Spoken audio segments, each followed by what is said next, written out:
Halo, selamat pagi. Selamat pagi, Pak. Pagi, Pak. Assalamualaikum warahmatullahi wabarakatuh. Waalaikumsalam warahmatullahi wabarakatuh. Jadi dengan password yang baru masuk ya? Atau udah salah masuk?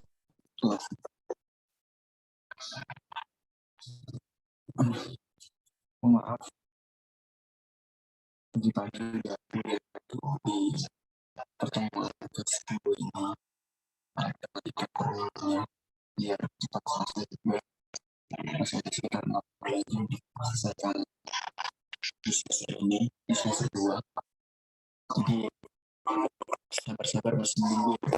Jadi biar selesai ya. Tugas sesuai dengan biar cepat Pak. Diselesaikan. Untuk tugasnya ada yang menanyakan tidak? Jadi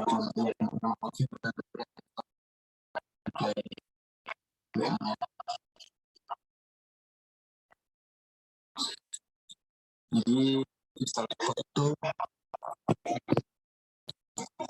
adanya di dalam Visual Studio sendiri. Hanya database saja masuk dalam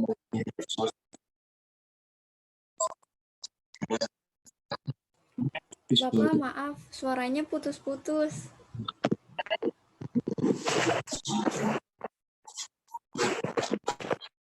Jadi Visual Studio itu maaf, Visual Report itu ada dalam Visual Studio karena itu dalam satu bagian yang harus dikerjakan dalam rangkaian tugas pada semester ini hingga nanti akhir. Jadi bukan aplikasi Visual Report itu aplikasi tapi bagian dari pengerjaan laporan. Nanti untuk ada cara sebelum kalian puas.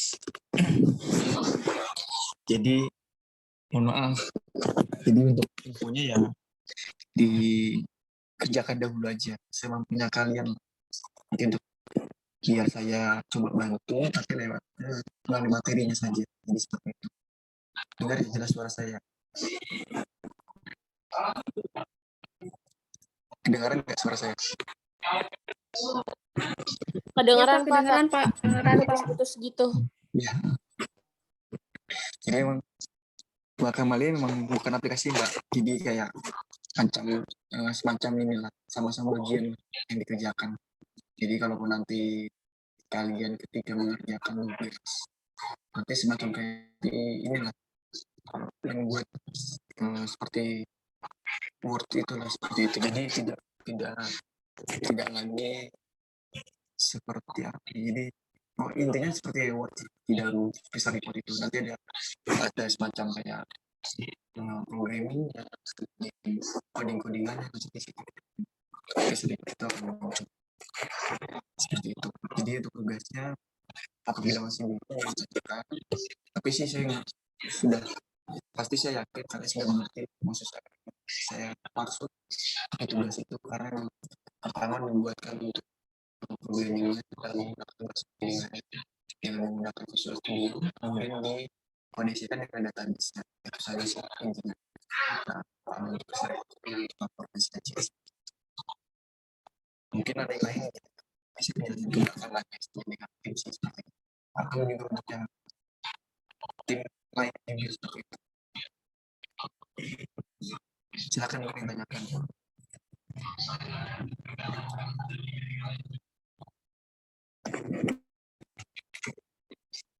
Masih pada malu-malu ya kalau menanyakan secara langsung ya.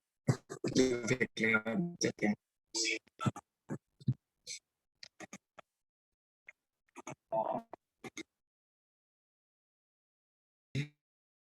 Mungkin itu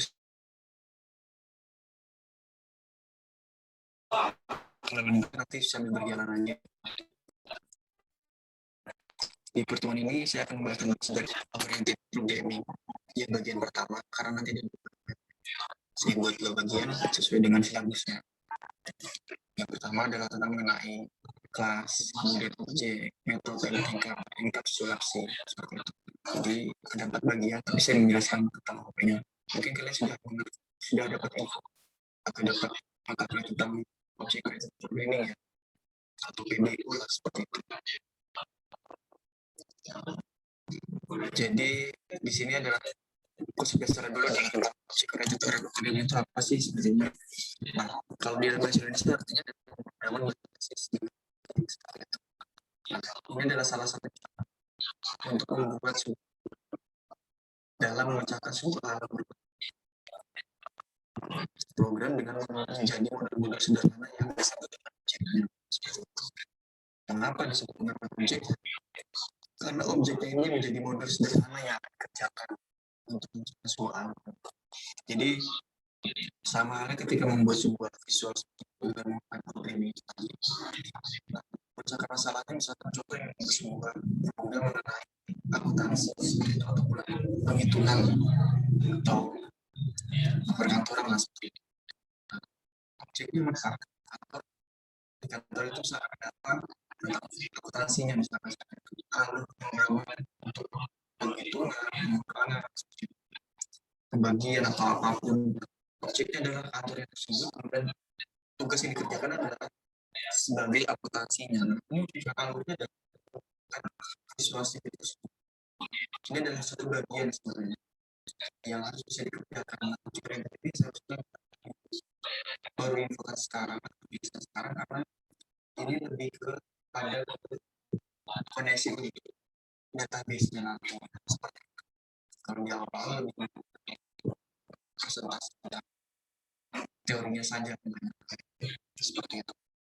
Kemudian setiap objek akan memiliki fungsi yang dan tugas tersendiri. Jelas pasti berbeda-beda antara fungsi dan tugasnya. Objek oriented programming ini berbeda dengan prosedural programming yang program yang memiliki fungsi atau prosedural. Berbeda ya, karena objek programming ini lebih kepada tadi saya jelaskan lebih dengan menggunakan menjadi sebuah modul yang sederhana. Jadi yang paling sulit dikerjakan yang menjadi sederhana dengan menggunakan programming ini. Seperti itu. Sisap ini dengan tanda tagar ya. Maksudnya dari sub adalah suatu bahasa pemrograman yang menggunakan proses dari pemrograman berbasis objek itu sendiri atau OOP, Object Oriented Programming. Sistem ini bagian salah satunya seperti itu, karena ada beberapa yang menjadi bagian juga. Maksudnya pemrograman seperti itu. Tergantung dari menggunakan penjelasan dari objek apa yang seperti itu. Pemrograman yang dilakukan di sini adalah menggunakan posisikan semua bagian yang terlibat di dalam program sebagai objeknya.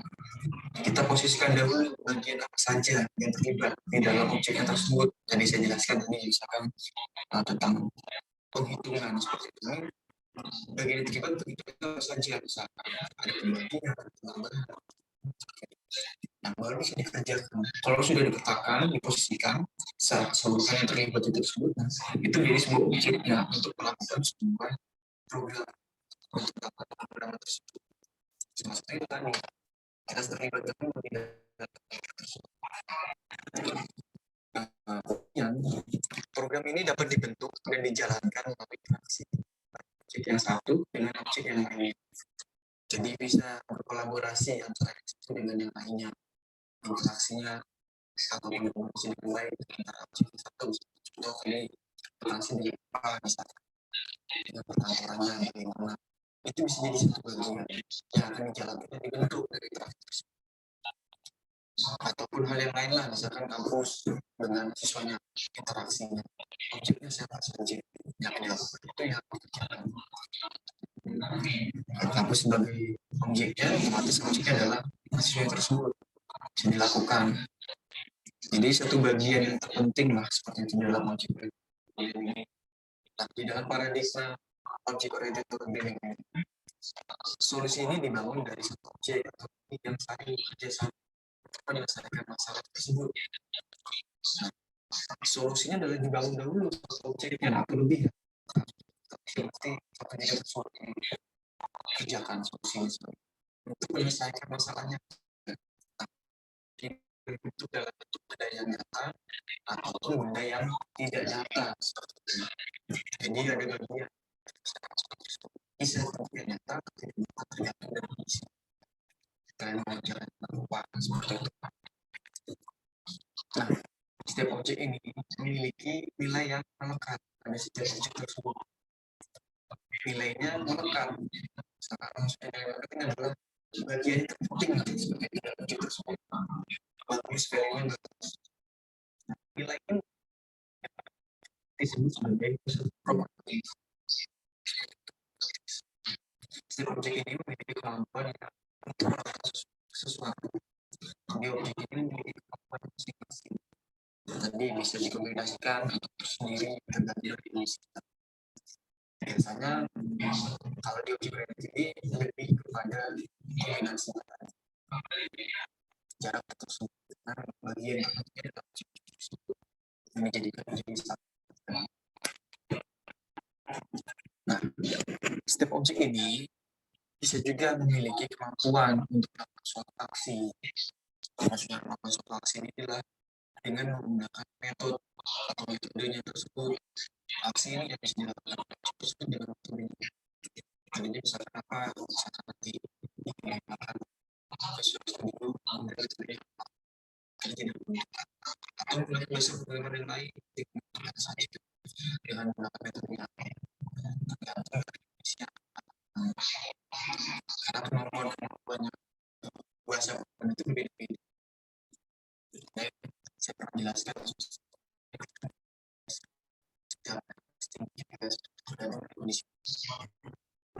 metode ini yang harus dikerjakan pastinya, karena kalau tidak menggunakan metode objek programming ini menjadi karena metode ini menjadi bagian juga.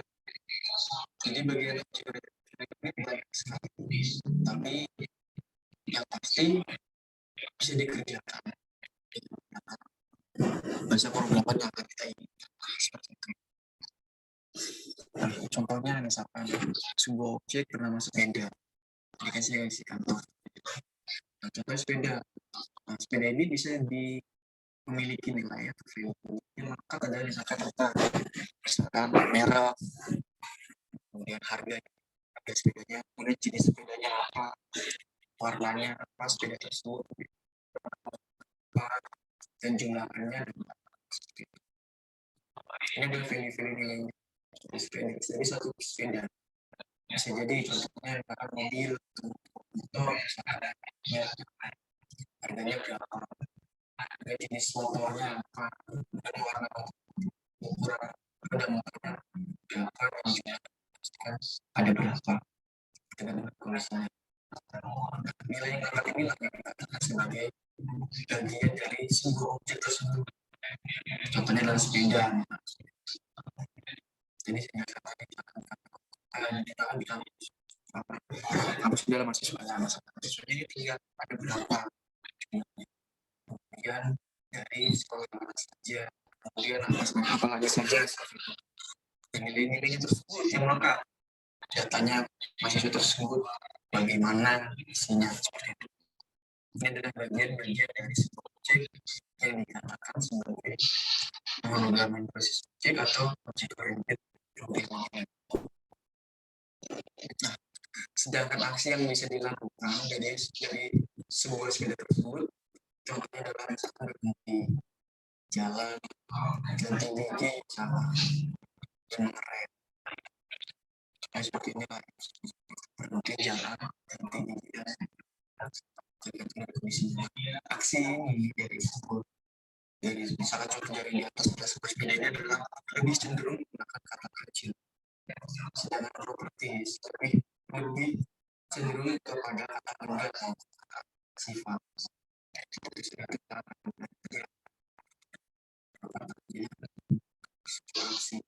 aksi itu ya seperti misalkan contoh di kampus misalkan mahasiswa misalkan mengerjakan sebuah tugas yang harus sebuah aksi.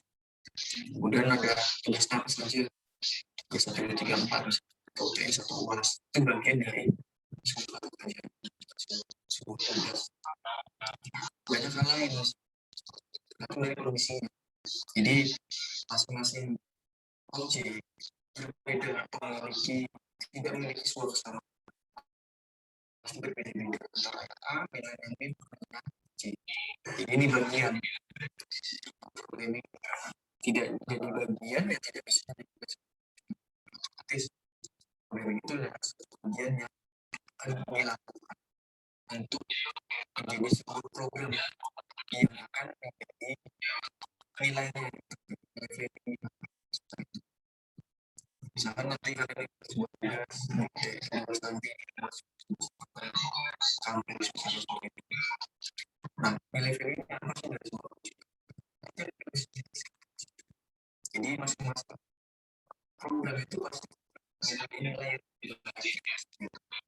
atau bisa menjadi sebuah solusi yang menjadi sebuah solusi yang akan dikerjakan oleh user.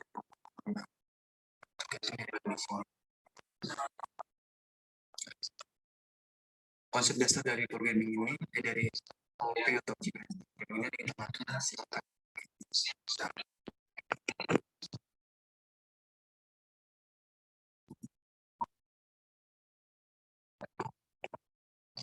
Silakan ditanyakan. Ada yang tidak hadir Mbak Firly? Ada Pak Raihan, dia nggak hadir. Mungkin masih di rumah Pak, ya izin. Pak, Ya, silakan. saya cuman nyimak aja ya Pak, soalnya mau ngurus buku tabungan, jadi nggak bisa ikut praktek gitu. Nggak apa-apa.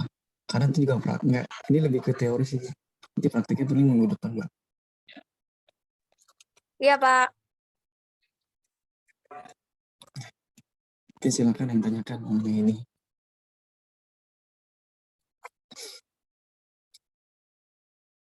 Belum ada Pak. Tidak ada yang dapat informasi tentang object oriented programming ya, atau ada mata kuliah yang lain di luar dari mata kuliah saya.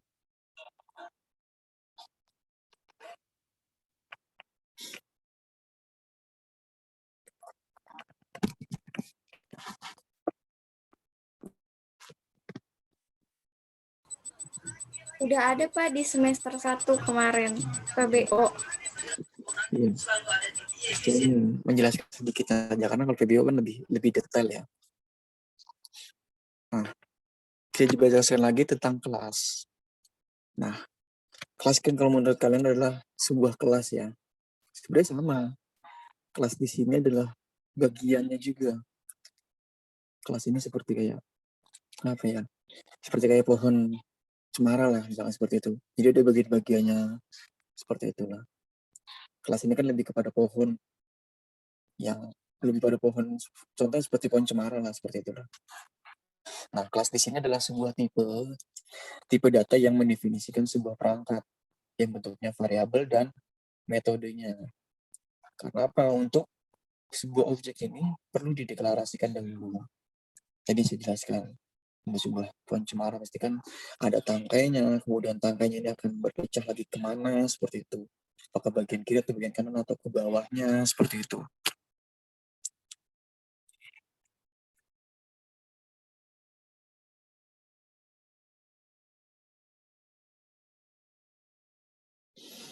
Itu bagian sebuah kelas seperti itu. Jadi kelas ini adalah bagiannya lagi dari OOP atau Object Oriented Programming ini.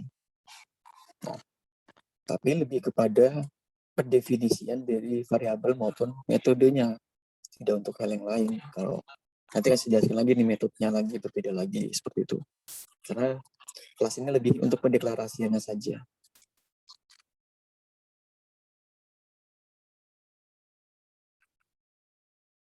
Nah, kelas ini bisa diibaratkan seperti sebuah atau sesuatu cetak biru atau blueprint seperti itu yang mendefinisikan sebuah data dan perilaku pada suatu tipe. Contohnya seperti itu diibaratkanlah menjadi sebuah blueprint atau cetak biru seperti itu yang didefinisikan datanya dan perilaku di dalam suatu tipe tersebut. Misalkan apa seperti itu. Nah, di dalam pendeklarasian kelas ini, yang pertama sekali adalah kita wajib untuk dimulai dengan menggunakan kata kunci kelas tersebut. Nah, ini yang paling terpenting karena namanya pendeklarasian kelas ya, kalau tidak ada kunci kata dari kelas tersebut, otomatis tidak bisa menjadi sebuah kelas. Otomatis ya harus dibuat sebuah kuncinya dulu, kata kuncinya ada sebuah kelas. Nah, kemudian dilanjutkan dengan nama kelasnya. Setelah itu tunggu kelasnya yang mana berisi sebuah data dan metodenya. Nah, kalau misalkan kelasnya, kemudian nama kelasnya apa, misalkan seperti itu. Nama kelasnya misalkan, jadi kalau kampus misalkan nama kelasnya adalah mahasiswanya, misalkan seperti itu. Nah, pasti ada nanti akan berurutan lagi deklarasinya dari nama mahasiswa ini apa, kemudian isinya tentang apa, datanya apa. Nah, data dari metodenya ini yang dikatakan sebagai dari nama kelas tersebut. Nah, tubuhnya ini otomatis. Jadi kalau sudah menggunakan kata kunci kelas tersebut, otomatis akan ada nama kelasnya tersebut. Misalkan nama kelasnya dalam mahasiswa, kemudian dosen, kemudian bagian administrasi, seperti itu. Nah, tubuh kelasnya apa saja. Ini deklarasinya nanti. Tapi otomatis isinya adalah sebuah data dan sebuah metodenya. Apa? Nah, contohnya adalah misalkan apabila ingin membuat sebuah kelas mobil, contohnya misalkan itu, kita dapat menentukan sebuah ban, kemudian mesin, pintu, dan sebagainya, sebuah objek. Sebagai objeknya, kan seperti itu tadi, kalau misalkan kelasnya adalah mahasiswa atau dosen, mahasiswa adalah misalkan apa, namanya siapa, kemudian alamatnya, kemudian nomor NIM-nya, nah itu bagian-bagiannya sebagai sebuah objeknya. Contohnya misalkan adalah kalau menggunakan programnya adalah menggunakan kelas mobil. Nah, kemudian kurawal buka, variabel dan metodenya apa, seperti itu. Baru di kurawal tutup. Jadi ini adalah bagian-bagiannya, bagian-bagian dari nama kelasnya tersebut, nama kelas, kemudian tubuh kelasnya. Ini tubuh kelasnya adalah bahan, mesin, pintu, dan lain-lainnya seperti itu. Itu adalah bagiannya dari nama kelasnya tersebut. Begitupun juga dengan manusia atau makhluk hidup, pasti kan ada nama kelas. Nama kelasnya nama makhluk hidup misalkan.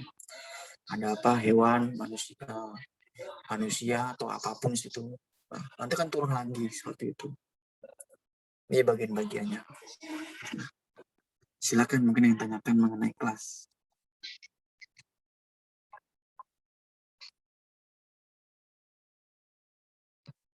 Sudah bingung ya, atau karena sudah dapat jadi tidak perlu ditanyakan lagi?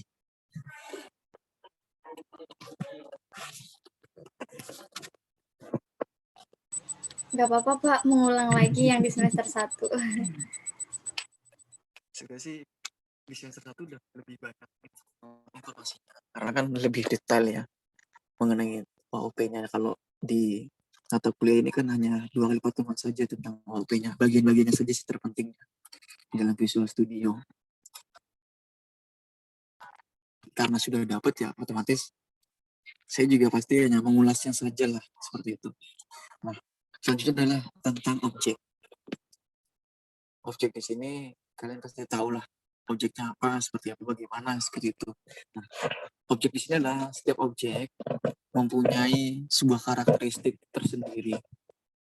Pasti ya karakternya pasti berbeda-beda objeknya, karena benda yang satu dengan benda yang lain, benda yang bentuknya nyata atau tidak nyata, saya berbeda-beda karakteristiknya.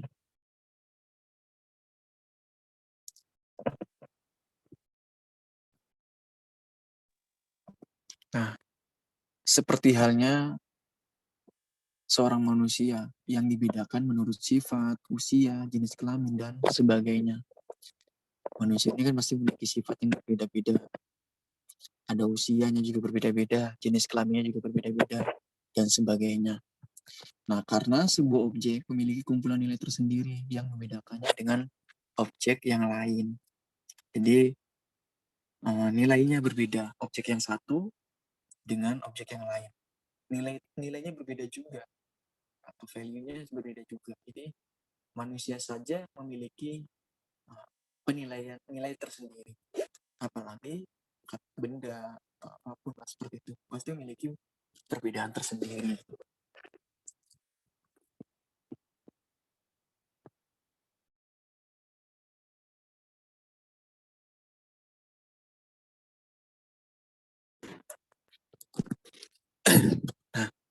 Karakteristik dari suatu objek di dalam kelasnya tersendiri itu dapat disebut sebagai propertiesnya, sama yang tadi seperti itu. Maka nilai yang ada pada properties menggambarkan bagaimana keadaan objek tersebut. Nilainya, nah properties itu menggambarkan bagaimana objek tersebut memiliki nilainya tersendiri. Nah, kelas-kelasnya ini, propertiesnya ini pasti memiliki juga perbedaan tersendiri juga. Objek yang A dengan yang B pasti memiliki perbedaannya masing-masing. Jadi karakteristik dari sebuah objek aja sudah berbeda. Apalagi nanti dalam propertiesnya pasti isinya berbeda-beda juga. Contohnya adalah objek adalah siswa. Di dalam sebuah kelas yang dikatakan sebagai ruang kelas. Seperti itu. Nah, pada objeknya siswa ini mungkin saja ada yang memiliki usia 15 tahun. Mungkin saja lagi ada yang memiliki jenis kelaminnya perempuan. Dan bisa saja ada yang bernamanya Dewi dengan usia jenis kelamin seperti itulah. Dan itu dikatakan sebagai properties. Atau mungkin namanya mahasiswa misalkan, contoh lagi, misalkan Mbak Firly di dalam sebuah ruang kelas mahasiswa seperti itu. Mungkin saja usianya Mbak Firly 18 tahun atau 19 tahun lah seperti itu. Jenis kelaminnya perempuan. Bisa saja juga ada yang bersama, misalkan namanya dengan nama yang sama. Mbak Firly bisa seperti itu. Bisa juga yang berbeda, tergantung dari ruang kelas tersebut, kelasnya tersebut. Nah, objeknya sudah ada. Objeknya tadi itu tadi, siswa tersebut. Kelasnya berbeda-beda. Seperti itu. Tergantung dari kondisinya. Karena pasti kalau usia kan, misalkan usia, jenis kelamin, pasti kan berbeda-beda. Contohnya misalkan di kelas SI ini. Kelas SI ini kan ada 9 orang. 2 laki-laki, kemudian ada 7 perempuan. Jelas berbeda ya, jenis kelaminnya saja berbeda. Usianya pasti berbeda-beda. Ada yang 18 tahun pas, ada yang 18 tahun kurang, ada yang 18 tahun lebih, seperti itu. Pasti berbeda-beda. Dan memiliki namanya yang berbeda-beda juga. Tidak mungkin ada yang satu nama pasti, misalkan seperti itu. Ada juga yang berbeda-beda. Nah, ini dikatakan sebagai propertiesnya. Nah, jenis kelamin, kemudian usia, nama, itu adalah propertiesnya tersebut. Objeknya adalah mahasiswanya. Kelasnya adalah sebuah ruang kelas tersebut. Seperti itu. Ini bisa dijadikan contoh, misalkan seperti itu. Karena contohnya ini adalah tidak beda jauh lah dengan antara siswa dengan mahasiswa. Perbedaannya adalah kalau siswa adalah masih menggunakan pakaian sekolah, mahasiswa lebih menggunakan pakaian bebas tapi rapi seperti itu. Nah, itu juga berbeda-beda. Itu jadi bagian yang berbeda di dalam sebuah ruang kelas tersebut.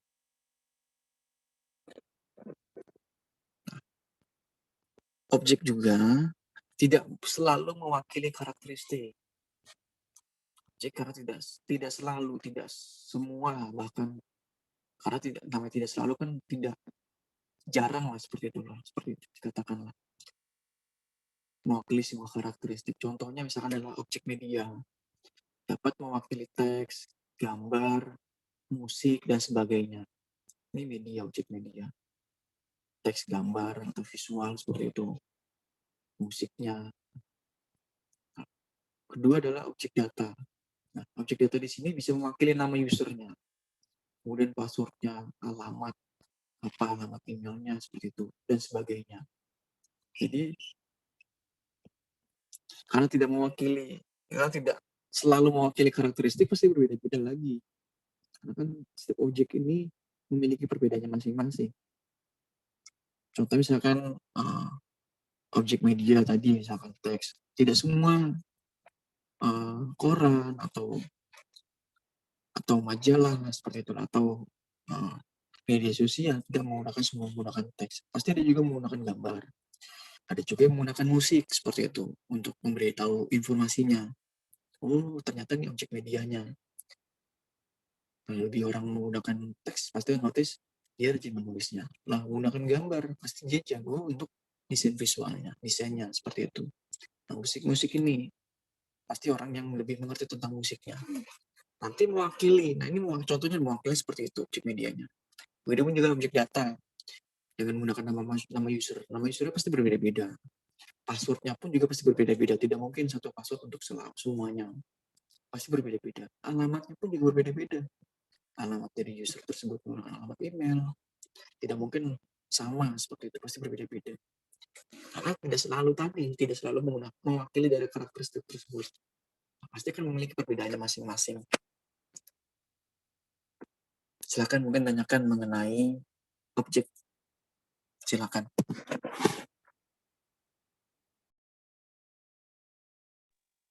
Oke, tinggal minum dulu sebentar ya.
Oke, saya lanjutkan ya.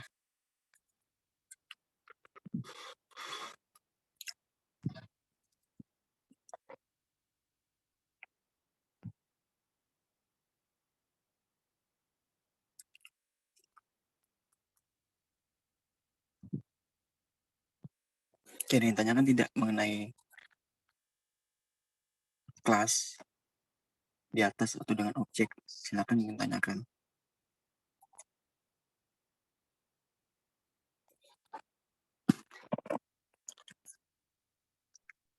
Belum ada, Pak.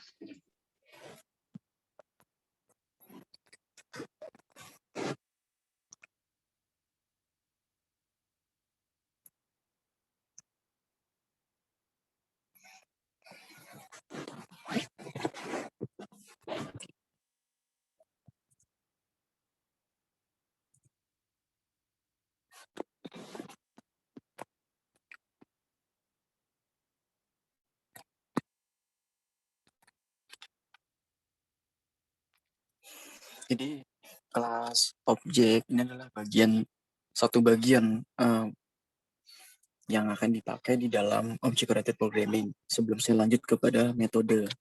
Nah, nanti metode juga sebagian lagi. Nah, nanti yang terakhir baru enkapsulasi. Nah, ini bagian lagi juga di dalam object-oriented dalam penggunaan untuk Visual Studio, seperti itu. Karena object-oriented ini yang digunakan pada Visual Studio memiliki peranan penting lah untuk membuat sebuah program. Karena tanpa adanya object oriented dalam Visual Studio sama saja hampa saya bilang tadi seperti itu. Karena ini bagian lah.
Nah, ini metode. Nah, saya lanjut ke metode. Metode tadi bagian juga dari objek maupun dari propertiesnya.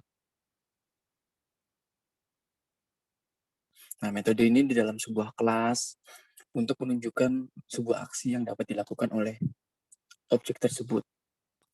Nah, metode ini adalah jadi bagian lagi sebelum seperti itu. Karena kenapa? Nah, jika sebuah properties digunakan untuk menyimpan sebuah nilai, maka metode ini yang digunakan untuk menyimpan instruksi atau statement yang akan dieksekusi saat metode ini dijalankan. Propertiesnya digunakan dahulu untuk menyimpan nilainya, nah, baru metodenya untuk menyimpan instruksinya tersebut. Nah, lalu baru dieksekusi oleh metode tersebut. Pada saat metodenya dijalankan, dieksekusi nilainya tersebut, terus yang tadi propertiesnya tadi dieksekusi, statementnya pun dieksekusi seperti itu. Nah, ini bagian-bagiannya.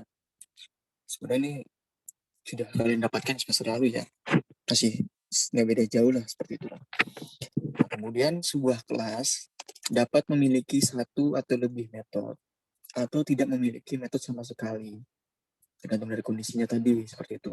Nah, deklarasi dari metode tersebut dapat mengikuti format seperti yang di samping ini, misalkan akses levelnya berapa, kemudian tipe datanya apa, nama metodenya apa, dan daftar argumentasinya apa tadi, statementnya. Baru kurung tutup, statement satunya berapa, statement satunya apa, kemudian statement dua-nya apa, seperti itu. Bisa banyak lagi. Atau bahkan tadi seperti yang sebelumnya, seperti yang ini di atas nih. bisa saja tidak memiliki metode sama sekali. Bisa saja tidak memiliki metode sama sekali, nama metodenya tidak ada, misalkan seperti itu. Bisa saja, tergantung dari kondisinya atau pengerjaan yang dilakukan. Tapi lebih identik, metode ini lebih banyak digunakan, pastinya, dibandingkan dengan yang tidak memiliki seperti itulah. Tapi lebih banyak digunakan dari metode tersebut. Akses levelnya yang berlaku terhadap sebuah metode tersebut sama juga seperti akses level yang berlaku terhadap sebuah properties.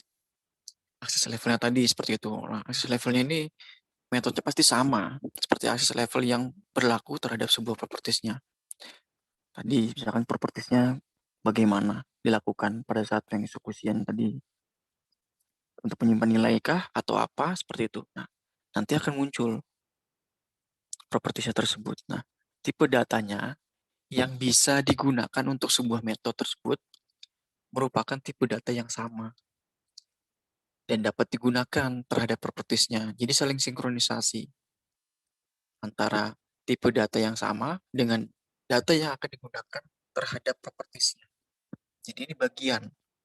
Kalau sudah menjadi bagian dan harus sinkronisasi, sudah otomatis antara tipe data yang A dengan tipe data yang B memiliki kesamaan. Seperti itu. Untuk bisa digunakan tadi dengan menggunakan propertiesnya. Hanya saja, pada saat metode ada tipe datanya, tipe data tambahan yang dapat digunakan, yaitu misalkan tipe data void, misalkan. Nah, tipe data void ini merupakan tipe data yang tidak menyimpan nilai apapun atau hampa. Jadi seperti itu. Nilainya tidak ada, misalkan seperti itu. Tergantung dari kondisinya, tipe datanya void atau apa. Tetapi kalau identik dengan tipe data void tambahan, misalkan metodenya menggunakan data tambahan, maka datanya tersebut tidak memiliki nilai, tidak menyimpan nilai apapun. Nilainya tidak ada sama sekali, nol seperti itu, atau hanya strip saja. Jadi ya otomatis hampa, tidak ada apa-apa saja, seperti itu. Ini kalau sudah tipe datanya bentuknya void, tidak ada nilai yang disimpan. Jadi hanya saja bentuk teksnya saja, seperti itu. Tipe data pada metode ini digunakan untuk mengindikasikan nilai yang akan dikembalikan atau diberikan oleh metode tersebut. Nah, indikasinya untuk apa? Indikasinya untuk dikembalikan atau diberikan saja kepada oleh metode tersebut. Kalau dikembalikan oleh metode tersebut, otomatis nilainya akan kembali dan otomatis akan kembali ke order ulangnya lagi. Tapi kalau diberikan oleh metode tersebut, akan dikerjakan terus-menerus. Sama halnya seperti, jadi kalau dikembalikan otomatis tidak ada nilainya lagi, nilainya tersebut. Dikasih nilainya tidak ada. Nah, kalau diberikan, otomatis nilai tersebut didikasikan ada. Jadi, saling sinkronisasi antara dikembalikan dengan diberikan ini.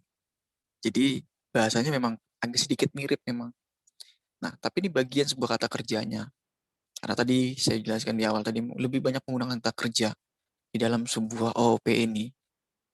Karena propertiesnya saja kata kerjanya menggunakan apa, seperti itu, tergantung dari kondisinya.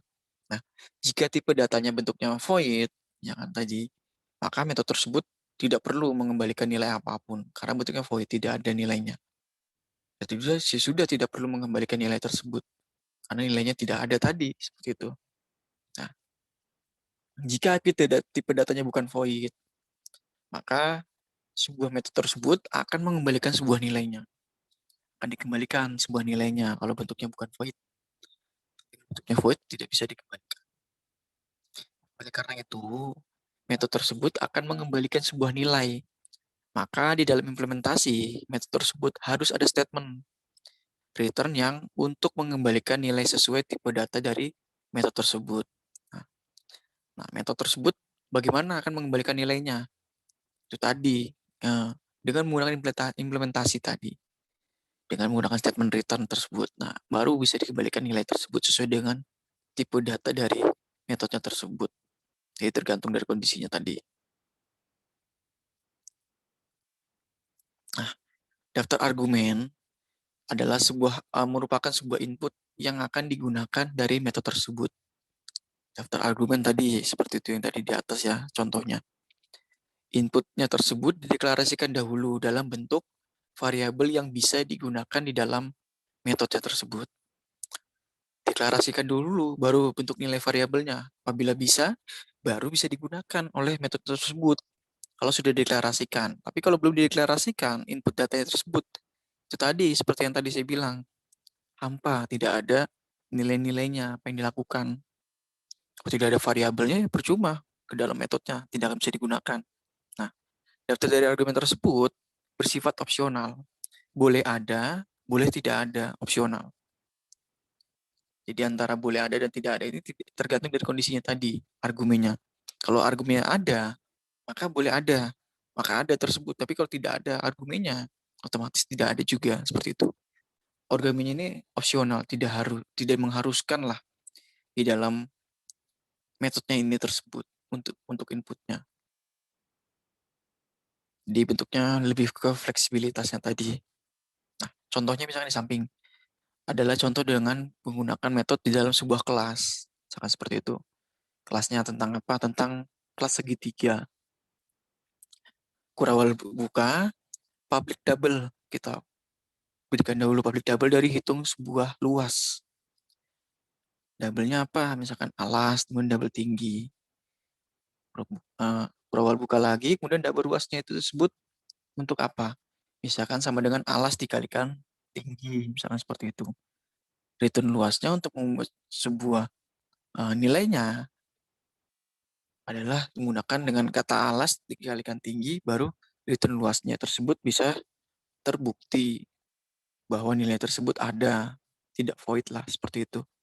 Baru kurawal tutupnya 2 kali, seperti itu. Dengan menggunakan dari sebuah kelas segitiga contohnya.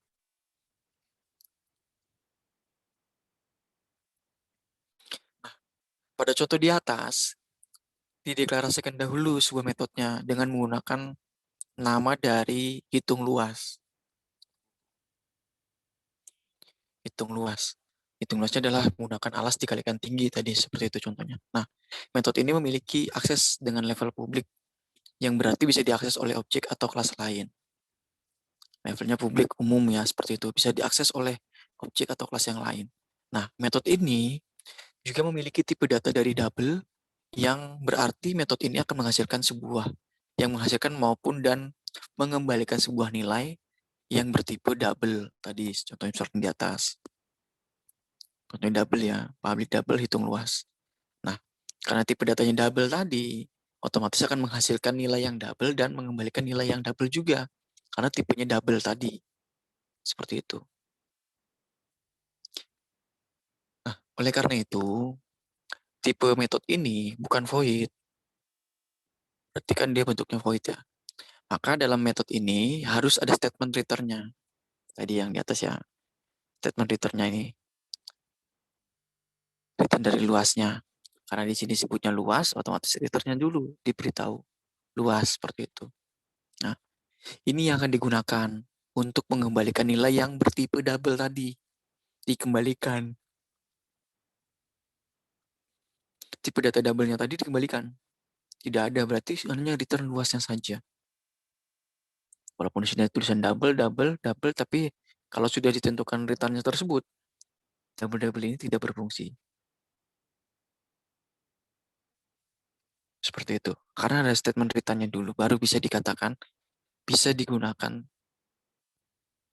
nilainya tersebut. Nah, metode hitung luas ini juga memiliki 2 buah argumen. Pertama adalah tentang alas, dan ada tinggi. Nah, kedua argumen ini bertipe yang double. Karena kenapa? Karena digunakan sebagai input data dalam metode tersebut. Kalau tidak ada alas dan tinggi, bukan lagi sebagai input ya. Input itu kan sebagai nilainya lah, nilai datanya dari metode tersebut. Kalau sudah diargumentasikan sebagai alas dan tinggi, otomatis harus ada nilainya, input datanya tersebut. Nah, kedua argumen ini yang digunakan untuk menghitung sebuah luas segitiga.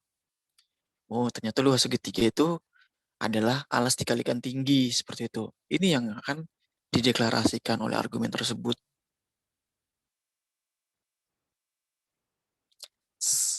mengenai argumen tersebut, otomatis tipe datanya tersebut, oh ternyata sudah ada nilainya, nilai alasnya berapa, kemudian tingginya berapa, baru terjadi penghitungan dari hitung luas segitiga ini.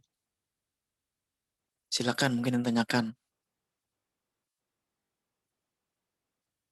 mengenai metode sebelum saya lanjut kepada enkapsulasi.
Silakan ditanyakan mengenai metode atau tidak ada pertanyaan. Belum ada, Pak.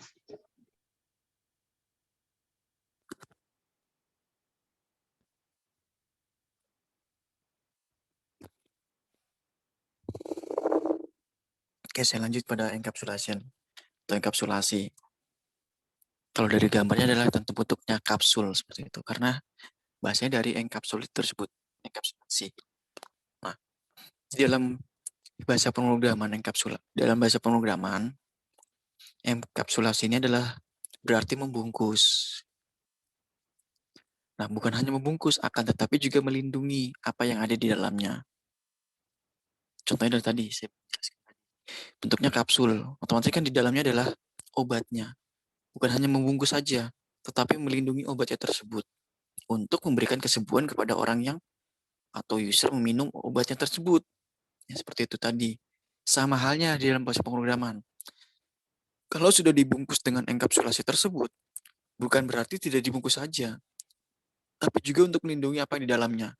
Berarti otomatis kan datanya. Kalau sudah dibungkus datanya, otomatis melindungi datanya tersebut agar tidak terjadi kebobolan atau apapun lah di hacking atau apapun seperti itu. Nah, untuk melindunginya bagaimana? Dengan menggunakan tadi enkapsulasi tersebut. Dibungkus, kemudian dilindungi. Lindunginya dengan menggunakan apa? Database, misalkan seperti itu. Jadi kalau misalkan datanya hilang, ada di dalam database tersebut. Ini yang akan, ini saya bilang, makanya saya akan jelaskan nanti sih sebenarnya 2 minggu lagi lah tentang database. Karena koneksi database ini masih kaitan-kaitannya dengan OOP ini. Kalau sudah dibungkus dengan menggunakan bahasa pemrograman Visual Studio, lindunginya dengan apa? Dengan database tadi, seperti itu. Database-nya datanya apa? Misalkan tentang data mahasiswa, atau data apa, data siswa, atau data apa, data kendaraan atau apapun seperti itu. Sama halnya misalkan kalau di laptop, misalkan contoh di laptop, kita sudah bungkus dengan menggunakan laptop tersebut. Datanya apa? Misalkan dilindunginya dengan menggunakan antivirus atau apapun seperti itu. Itu dengan cara melindunginya tadi. Kalau ini sudah menjadi bagian yang terpenting dalam membungkus dan melindungi, berarti ada kemungkinan tidak akan terjadi kebobolan atau hacking seperti itulah. Nah, enkapsulasi di sini adalah membungkus beberapa member pada kelas tersebut dan melarang aksesnya ke dalam. Jadi membernya tersebut dari kelasnya tersebut tadi, saya bilang tadi kelasnya apa, nama kelasnya, kemudian tubuh kelasnya apa saja. Nah, ini tidak boleh sampai orang bisa mengaksesnya. Karena ini datanya kalian. Tadi saya bilang, kalau sudah data kalian, sudah dibungkus, sudah dilindungi, ternyata ada orang lain di luar dari kalian yang coba masuk ke dalam, berarti kan sudah ada indikasi untuk melakukan perbuatan yang jahat seperti itu. Jadi enkapsulasi ini adalah membungkus tadi, lebih kepada membungkusnya, tapi juga melindungi juga seperti itu. Nah, kenapa? Karena diimplementasikan untuk menggunakan akses modifier. Karena akses modifier ini yang didefinisikan ruang lingkup dan visibilitas dari kelas membernya tersebut.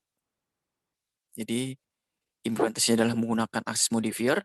Nah, modifiernya ini yang didefinisikan sebagai ruang lingkup dari dan visibilitas dari kelas tersebut. Jadi bagian terpenting lagi tadi saya bilang, aksesnya yang akan diimplementasikan.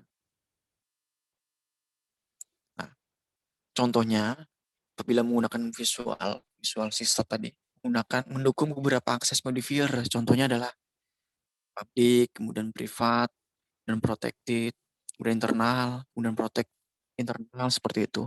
Ini bagian-bagiannya yang mendukung beberapa akses modifier di dalam Visual Studio tersebut. Gunakan enkapsulasi tersebut jadinya.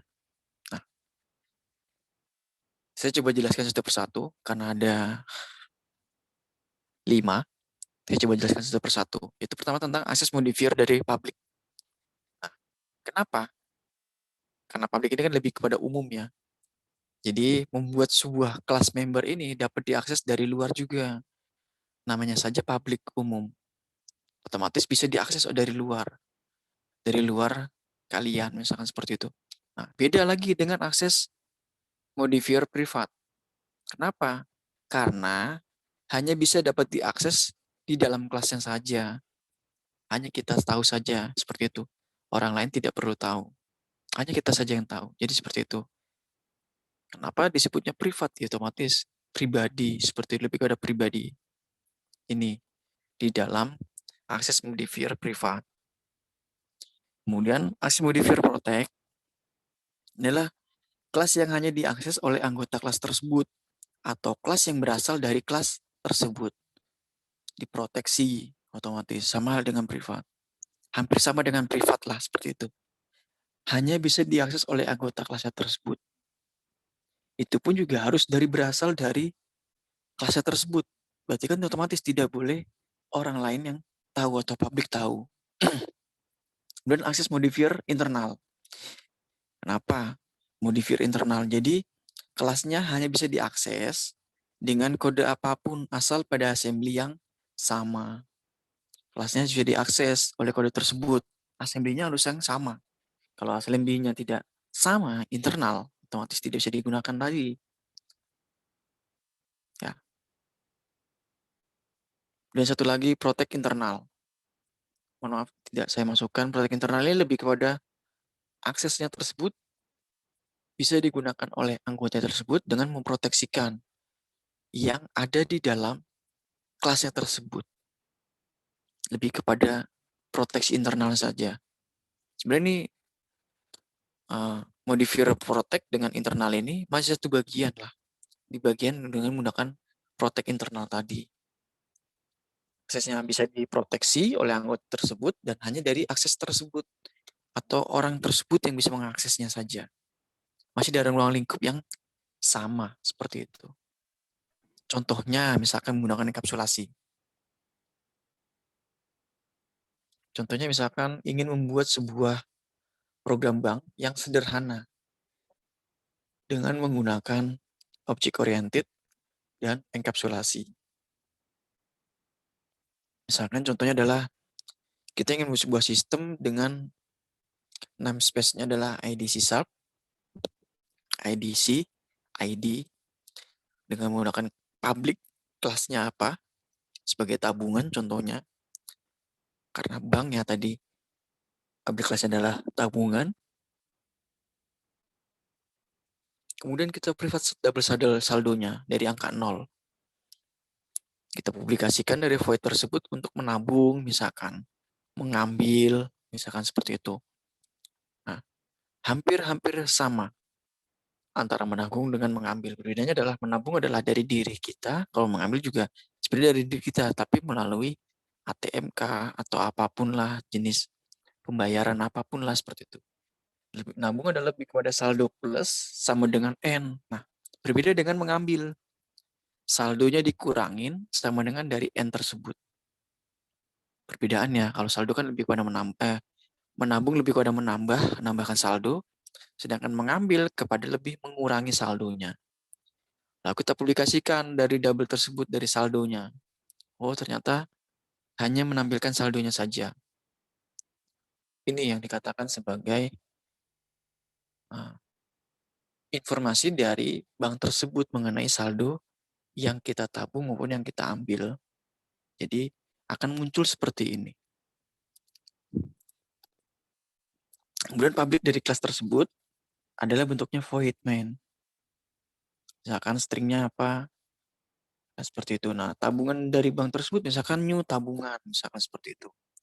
Bank yang menabung, misalkan tambah saldonya adalah berapa juta, misalkan seperti itu, 1 juta misalkan, atau 1 M atau berapapun lah. Kemudian bagaimana untuk bank untuk mengambilnya? Kita ambil misalkan 500.000, 5 juta atau berapapun. Baru kita konsul dari data tersebut akan terbaca dari saldonya. Ketika menabungnya berapa, kemudian diambilnya berapa. Nanti akan muncul dari saldo tersebut. Oh, ternyata saldo tersebut sisanya segini, bentuknya sebegini, seperti itu. Ini bentuk di dalam membuat sebuah program bank. Beda lagi, misalkan contoh ingin membuat sebuah program dari kampus lah, misalkan seperti itu. Contohnya menabungnya atau menambahkannya adalah menambahkan mahasiswa jumlahnya berapa. Nanti akan tertambah. Nah, mengambilnya adalah misalkan atau menguranginya adalah misalkan dia mahasiswa tersebut tidak aktif atau sudah keluar dari kampus. Ini terjadi perbedaan lagi. Misalkan masuknya ada 100, kemudian yang diambil atau dikeluarkan atau keluar, misalkan ada berapa, ada puluhan. Ada perbedaan lagi. Oh, ternyata menambahkannya adalah jumlahnya 100 orang. Ternyata yang keluarnya ada 5 orang. Ternyata masih ada 95 orang di kampus tersebut. Ini bisa dijadikan sebagai contoh lagi seperti itu. Contoh yang keduanya. Jadi, saya kasih contoh bank ini sebenarnya bisa dikembangkan juga oleh kalian. Oh, ternyata ingin membuat sebuah saldo, menampilkan sebuah saldo ternyata dari bahasa programan ini seperti ini. Jadi ini bagian lagi, saya bilang tadi. Kalau dari kalian, misalkan contoh, saya belum tahu nih kalian nanti kedua tim ingin membuat apa. Dan saya juga nggak minta yang sulit-sulit lah. Jadi kalian semampunya kalian membuat apa, nanti kalian juga bisa jelaskan lah seperti itu. Karena ada waktu 2 jam, nanti ada 1 jam buat kalian per tim. Kalian boleh presentasi berapa menit, misalkan seperti itu. Kemudian ada tanya jawab, kemudian ada diskusi, boleh seperti itu. Karena memang karena hari terakhirnya adalah di weekend, Sabtu, nanti ya lebih kepada santai lah, tidak terlalu seperti hari biasa seperti ini. Tapi yang pasti ada nilai value-nya nanti.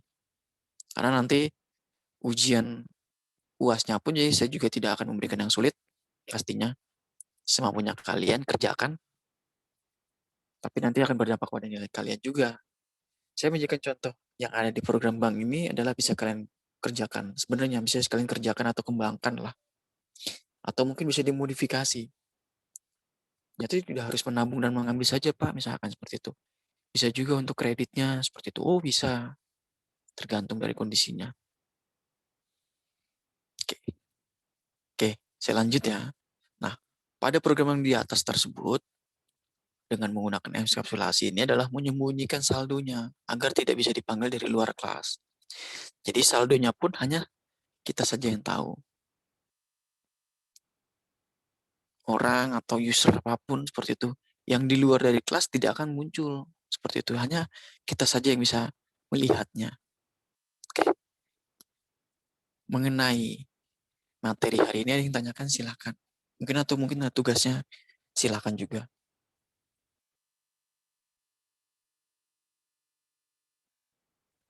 Sudah selesai, silakan tanyakan.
Silakan ditanyakan.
Oke, tidak ada yang tanyakan, silakan tanyakan. Kalau tidak ada, saya kasih coba share ke YouTube. Masuk.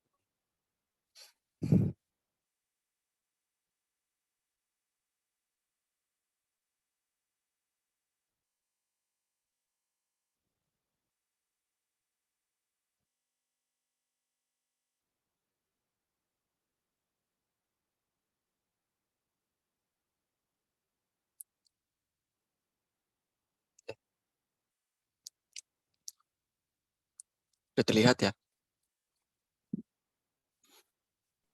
Lihat, Pak. Jadi saya coba jelasin. Pertama dia akan buka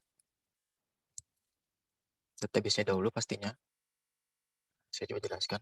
Database-nya tergantung dari kita butuhkan. Misalkan tadi contohnya bisa ingin membuat database-nya adalah menggunakan SAMPP contohnya misalkan itu, atau MySQL bisa juga.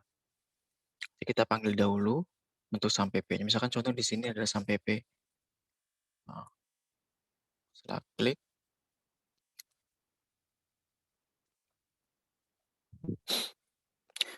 kita masukkan dulu. Nanti akan tampil seperti ini untuk SAMPP-nya dari kontrol panelnya. Atau MySQL nanti akan berbeda lagi tampilannya. Baru kita jalankan di kontrol panelnya. Kita start, kita mulaikan.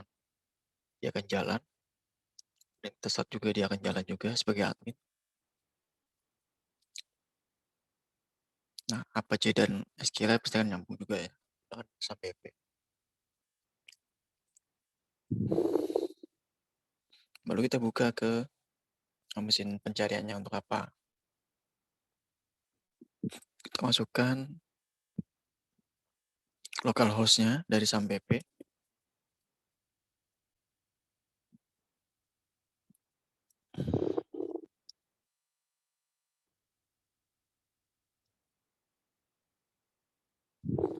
Mohon maaf ya tidak menggunakan suara ya biar saya bisa jelasin. Iya, Pak. Kita akan muncul lokal SAMPP-nya seperti ini. Dari inputnya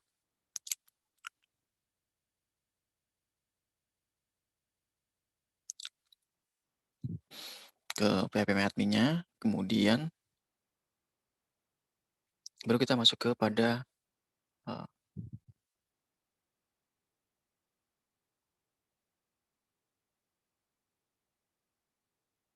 karena kita baru ingin membuat sebuah database-nya, kita tuliskan dulu nama database-nya siapa, apa, misalkan seperti itu.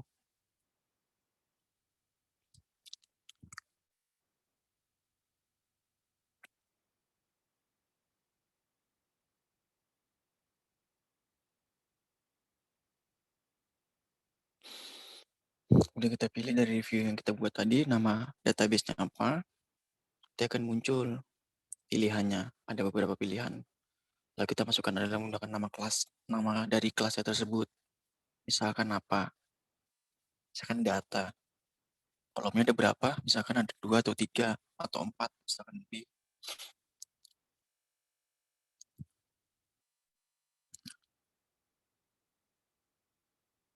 Nomor, nama, seperti itu.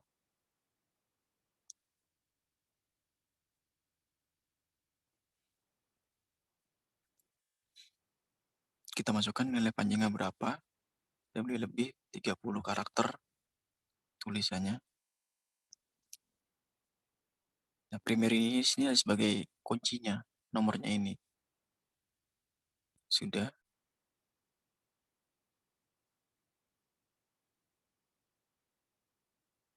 Lalu kita simpan untuk prosesnya. Akan muncul datanya. Ternyata data sudah ada di data input. Baru kita masuk kepada Visual Studio-nya.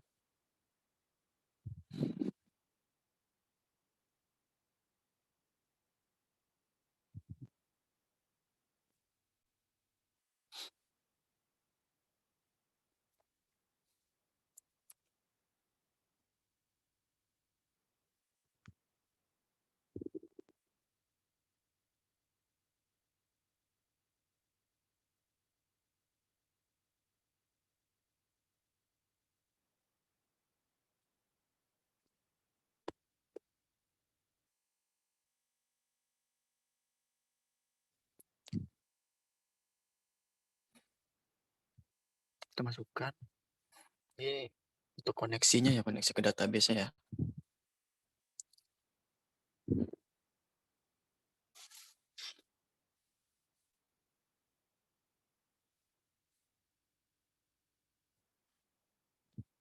Jadi biar saya duluan informasi tentang database.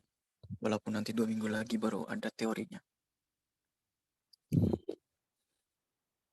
Karena ini sudah ada, dia membuat sebuah kolom tentang dari nama, kemudian nomornya, kemudian disimpan, ada tombol buttonnya adalah simpan, kemudian edit dan hapus, seperti itu.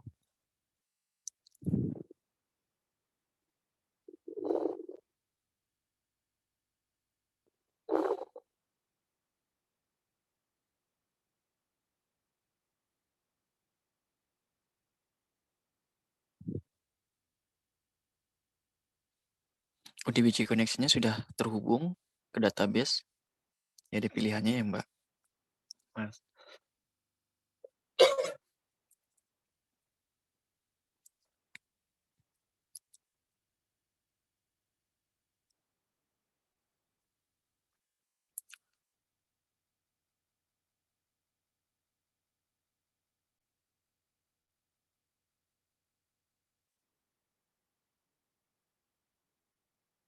Dia sudah muncul dalam propertiesnya ODBC connection pertama dengan menggunakan sistem dari data ODBC dan ODBC yang sudah dikoneksi tadi.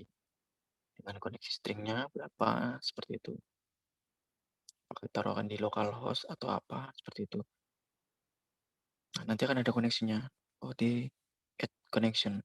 Menambahkan koneksinya. Kita buatkan dulu disconnecting-nya dari data terbaru. Kita login dahulu. Nanti akan ada muncul.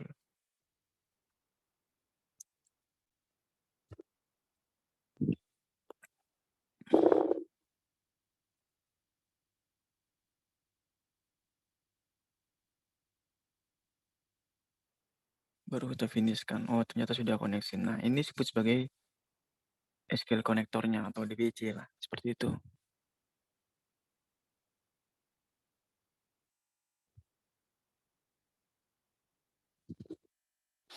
Dari data source-nya apa? Misalnya seperti itu. Nah, TCP servernya nanti menggunakan localhost. Jadi hanya kita saja dengan tim yang tahu usernya siapa aja. Bentuknya root. Review keempat. Baru kita oke kan. Lalu sudah oke, nanti akan muncul. Karena tadi tidak menggunakan connection password, jadi otomatis menggunakan yang bisa dibuka oleh timnya. Seperti itu.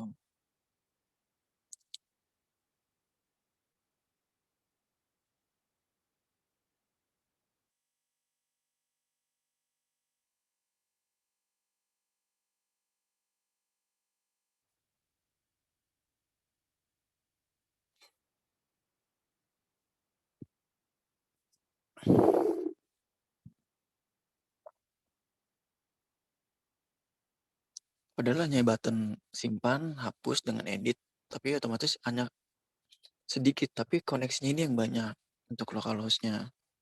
Jadi menampilkannya bagaimana, seperti itu.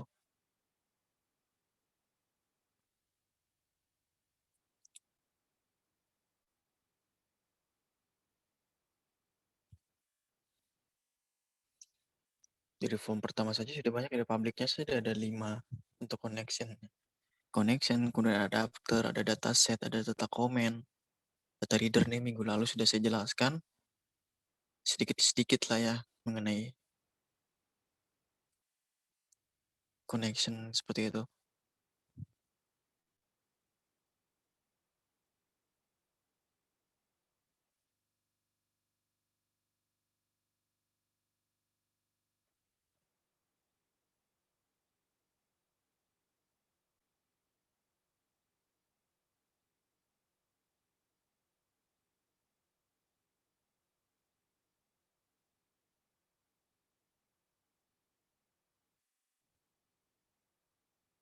Kita tampilkan datanya, isinya apa, seperti itu.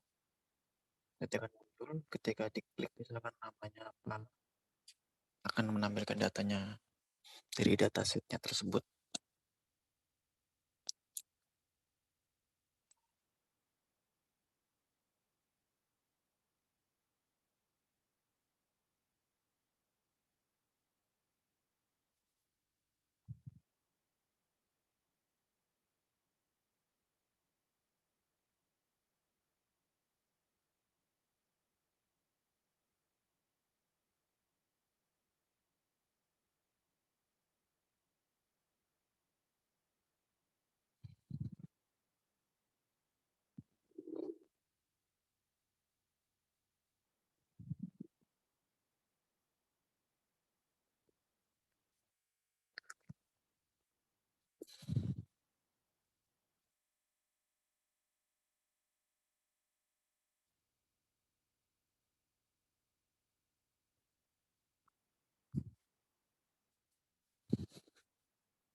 Data simpannya juga dikoneksi, data editnya pun juga dikoneksi, dan data hapusnya juga dikoneksikan. Jadi tiga-tiganya pun dikoneksikan kepada database-nya.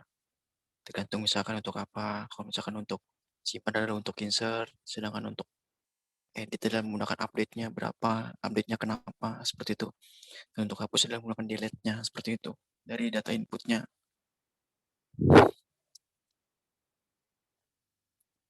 Nah, kalau sudah disimpan, ada message box-nya nanti. Data berhasil disimpan. Kalau misalkan nanti edit, data berhasil sudah di-edit dan bisa ada hapus, otomatis data sudah terhapus seperti itu. Dan kan ada message box-nya nanti. Karena itu akan muncul di dalam bahasa pemrogramannya nanti. Itu hasil inputnya.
ternyata outputnya sudah ada kesalahan di tombol simpan, edit, hapus. Seperti itu.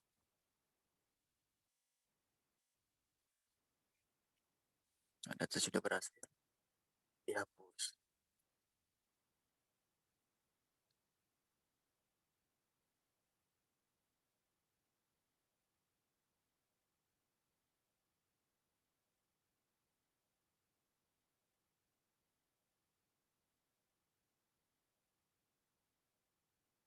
Akan terhapus namanya.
Kalau sudah semua nanti akan muncul di database-nya tadi, local database-nya. Kita lihat dulu, kita jelajah, kita lihat nanti outputnya datanya apa saja. Oh, ternyata sudah ada namanya Anissa Kusuma. Ya. Nah, ini sudah jadi sebuah database yang masuk ke dalam database tersebut.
Ini yang ditanyakan oleh Mbak Kamal.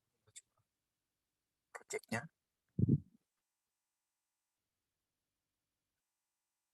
Nah, di sini soal project.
Ini juga dilakukan menggunakan wizard. Nanti misalkan 2010 itu menggunakan wizard nantinya.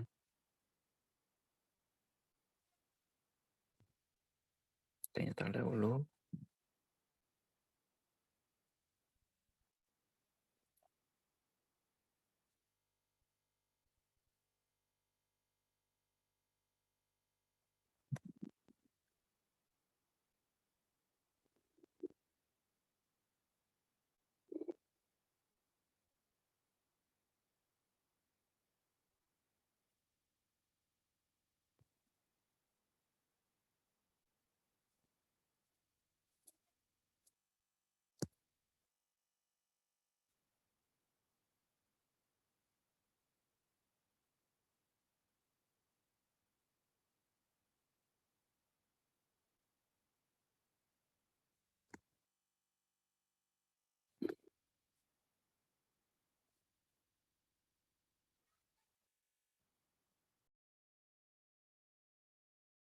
Oke, wizard sudah selesai.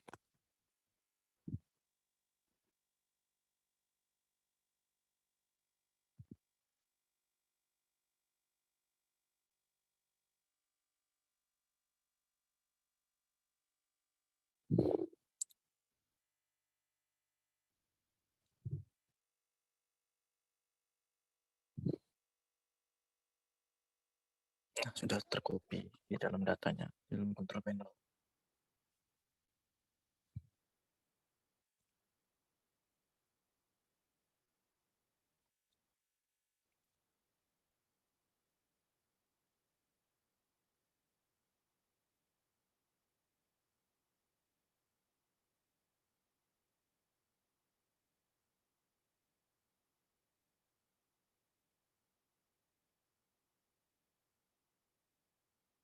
Jadi secara otomatis dia tidak perlu buka visual video lagi, dia langsung buka ke apa yang kita buat nantinya. Seperti itu. Ini contoh sederhana saja.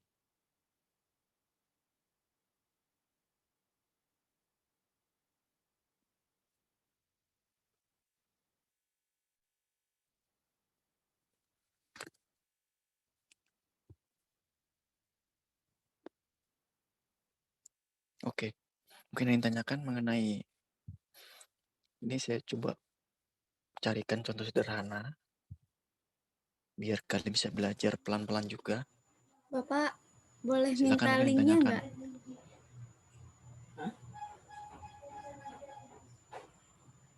Pak, Iya.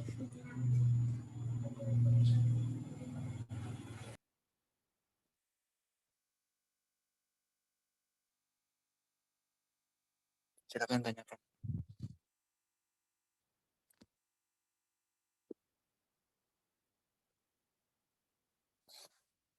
Mbak Una, Mas Fahmi, Mbak Ahmadiyah, Mbak Intan, Mbak Firly. Sudah bertanya? Oke, silakan.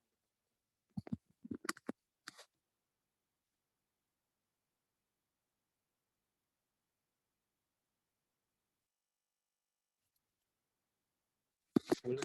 Nanti saya kirimkan ke ini ke grup aja ya, ke grup WhatsApp aja ya. Saya kirimkan.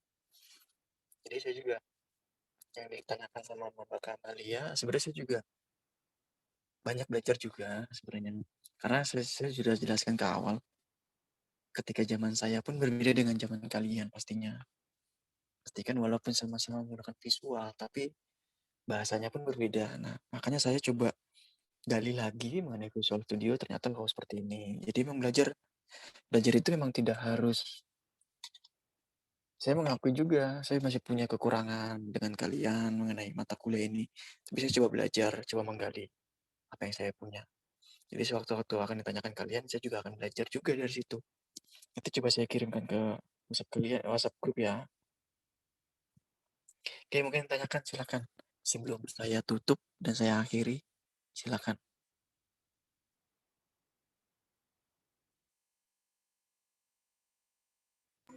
Pak, berarti itu alurnya dari database-nya dulu, dari lokal host PHP MyAdmin-nya, habis itu kita ke Visual Studio, habis itu ke Crystal Report ya Pak, di reporting gitu.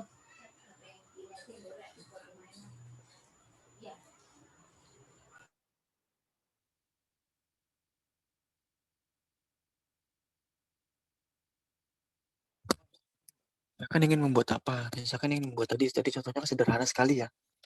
Hanya menginput sebuah nomor, kemudian namanya siapa, nanti akan muncul. Nah, nanti tidak perlu lagi masuk ke Visual Studio-nya lagi tadi. Jadi dia langsung muncul ke ininya, ke apa namanya, ke aplikasinya tadi seperti itu. Jadi itu sudah muncul tiga-tiga sudah muncul semua. Ada database, ada project Crystal Project-nya, ada kemudian ada programming Visual Studio tersendiri seperti itu. Jadi itu bagiannya. Kita memang harus tahu dulu satu persatu memang.